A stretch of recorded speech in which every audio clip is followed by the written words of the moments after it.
දෙශිද ශ්‍රී ලාංකික සියලුම ජනතාවට අද දිනේදී බෝධිධම්ම මානව හිමිකම් ජාත්‍යන්තර මානව හිමිකම් සංවිධානයේ සභාපති වශයෙන් මමත් මගේ අධ්‍යක්ෂකවරුනුත් අද මේ ස්ථානයට පැමිණියේ මේ ස්ථානයට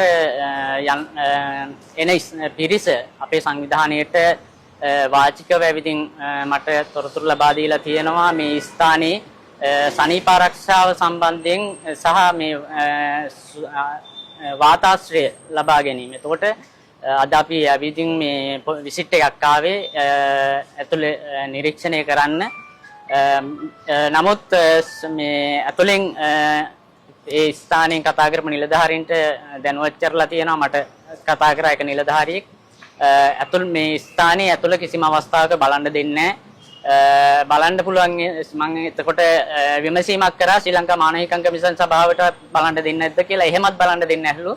එතකොට එහෙම බලන්නත් සභාපති හෝ ඉහළ නිලධාරියෙක් කටයුතු කරන්න ඕනෙලු. එතකොට මේ ශ්‍රී ලංකා මානව හිමිකම් කමිෂන් සභාවට මම කියනවා මේ රටේ මානව හිමිකම් ආරක්ෂාව වෙනුවෙන් පෙනී ඉන්නවා නම් ශ්‍රී ලංකා මානව හිමිකම් කමිෂන් සභාව ප්‍රායෝගික වෙන්න. මේ එක පාලකයන්ට අවශ්‍ය විදියට කටයුතු කරන්න එපා. ශ්‍රී ලංකා මානව හිමිකම් කමිෂන් සභාව ප්‍රායෝගික වෙලා ඉවරලා මේ සමස්ත රටේ මානව හිමිකම් ආරක්ෂා කරන්න කටයුතු කරන්න. එතකොට දැන් අපි මෙතෙන්ට ආවා. මෙතෙන්ට ආවට පස්සේ මේ ඇතුලේ ඒ ස්ථානයේ තොරතුරු ලබා ගන්න ස්ථානයේ මේ නිලධාරීන්ටවත් අපිටවත් ඉන්න බෑ. මේ හිසේ ඉඳන් මුළු ශරීරෙම දාඩිය පෙරෙනවා. එතකොට මේ ඉන්න නිලධාරී මේ යුනිෆෝම් එකක් ඇඳගෙන ඉන්නේ මේ කොහොමද? එතකොට මේ පේනවට පරිසරය අපිට මේ සත්‍ය විදියට ඒ තොරතුරු ටික ඇතුලේ මම හිතනවා විශ්වාස කරනවා ඒ සනීප ආරක්ෂා පරිසරය සුදුසු නෑ කියලා. එතකොට මේ ඔබලට පේනවා මේ ඉහළ ගොඩනැගිල්ල දැක්කහම සම්පූර්ණයෙන්ම අපිරිසිදුයි. එතකොට ඇතුළ කොහොමද කියලා අපිට හිතා ගන්න පුළුවන්. ඒක නිසා ශ්‍රී ලංකා මානව හිමිකම් කමිෂන් සභාවට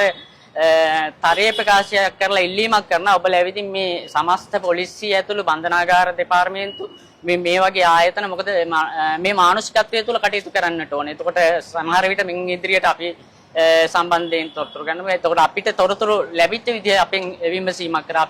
අපි මානව හිමිකම් සංවිධානයක් වශයෙන් අපි කිසිම තොරතුරක් පිටත ලබා දෙන්නේ නැහැ. මොකද ඒ පිරිසගේ ආරක්ෂාව අපි තහවුරු කරන්නට ඕනේ. විශේෂයෙන්ම මෙතෙන්ට එන මාධ්‍ය ආයතන වල පිරිසටත් තේරෙනවා ඇති මේ පරිසරය කොහොමද කියලා හැමතැනම ජරාව. ඉතින් ඒක නිසා මේ විශේෂයෙන්ම ස්තුතිවන්ත වෙනවා මේ සම්බන්ධයෙන් මාධ්‍ය ආවරණ ලබා දෙන්න ඔබලා පැමිණීම ගැන. අපි දිගින් දිගටම දැන් අපි ඉදිරියේදී ගරු අධිකරණයට කරුණු වාර්තා කරලා ඉවරලා අධිකරණ නියෝගයක් අරගෙන සමස්ත මේ බන්ධනාගාර ඇතුළේ සියල්ලක්ම අපි නිරීක්ෂණ චාරිකාවක නියැලෙන්න බලාපොරොත්තු වෙනවා. මොකද අපි මානව හිමිකම් සංවිධානයක් වශයෙන් ප්‍රායෝගිකව මේ රටේ ක්‍රියාත්මක වෙන්නේ. ඒක නිසා බලපෑම්මේ තර්ජනයේ මොකද මේ මානව හිමිකම් තියා කිසිම ගුණධර්මයක් නැති පාලක පිරිසක් ඉන්නේ. එතකොට ඔවුන්ගේ සුඛ විහරණය බලනවා. දැන් මේ නිලධාරීන්ට මම හිතන්නේ වාඩි වෙලා නෙමෙයි යුනිෆෝම් එකක් ඇඳගෙන ඉන්නවත් අපහසුයි. ඒක නිසා විශේෂ ඉල්ලීම කරන්නේ මේ ශ්‍රී ලංකා මානව හිමිකම් කමිෂන් සභාවේ සභාපති දෙහිදෙනිය මහත්තයා ඊළඟට කොමසාරිස් පුංචිය මහත්තයා ඔබතුමාලා ඇවිදින් මෙතන නිරීක්ෂණයක් කරන්න. මෙතන ඇතුළේ මේ සමස්ත බන්ධනාගාරවල පොලිස් දෙපාර්තමේන්තුව ඔබතුමාලට මේ ඕනෑම වෙලාවක විසිට් යාමේ හැකියාව තියෙනවා.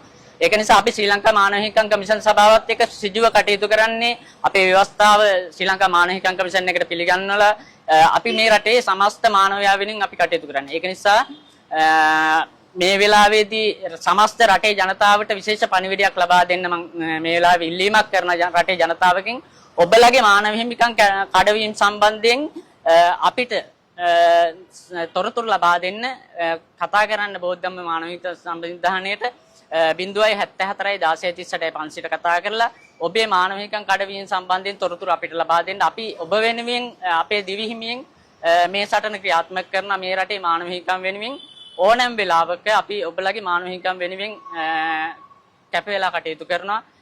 දසත සිසාරා විශ්වාසයේ සන්නාමය දසත නිවුස්. දවසේ දසත පැතිරුණු පුවත් ඇසිල්ලෙන් දැනගන්න දසත YouTube නාලිකාව සබස්ක්‍රයිබ් කරන්න.